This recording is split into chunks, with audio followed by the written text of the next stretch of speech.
तो सुमन, तूने मेरे बॉयफ्रेंड की स्टोरी क्यों डाली? मेरा बॉयफ्रेंड नहीं है इसलिए तेरे बॉयफ्रेंड की डाल दी। क्या हो गया? ये कौन सी बात होती है? जिस थाली में खा रही उसी में छेद कर रही है। मैं थाली में नहीं खाती, मैं तो कटोरे में खाती हूँ। तो कुछ में भी खा, पर इसे मत डाल। मेरी बात सुन, बेचारा ऑन टॉप भूल गई ना। ये जो तूने पुट्टी लपेटी है ये मेरे पैसे की है। ये जो तूने सूट पहना है ये मेरे पैसे का है। इससे मिलने जाती, बीच में मत बोल।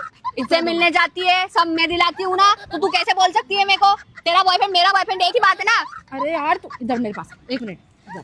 मेरी बात सुन सुमन, बहन जा रहा ऑन टॉप ही रहेगा, पर ना मेरे को तेरे पे पूरे मतलब भरोसा है। उस पे भरोसा नहीं है, वो ठरकी है साला, समझ? सुन लिया?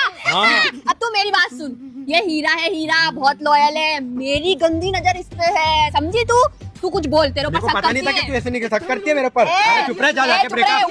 मत दिखा, ब्रेकअप। चलो मैं भी आपके साथ चला है। अरे वो क्या है, मैं तो आपको बहुत दिनों से पसंद करता हूँ। क्या अच्छा, मैं भी आपको बहुत दिनों से पसंद करती हाँ, हूँ। मैं आपसे क्या बोल नहीं पा रहा था, वो डायन थी ना साथ में। अच्छा अच्छा। हाँ।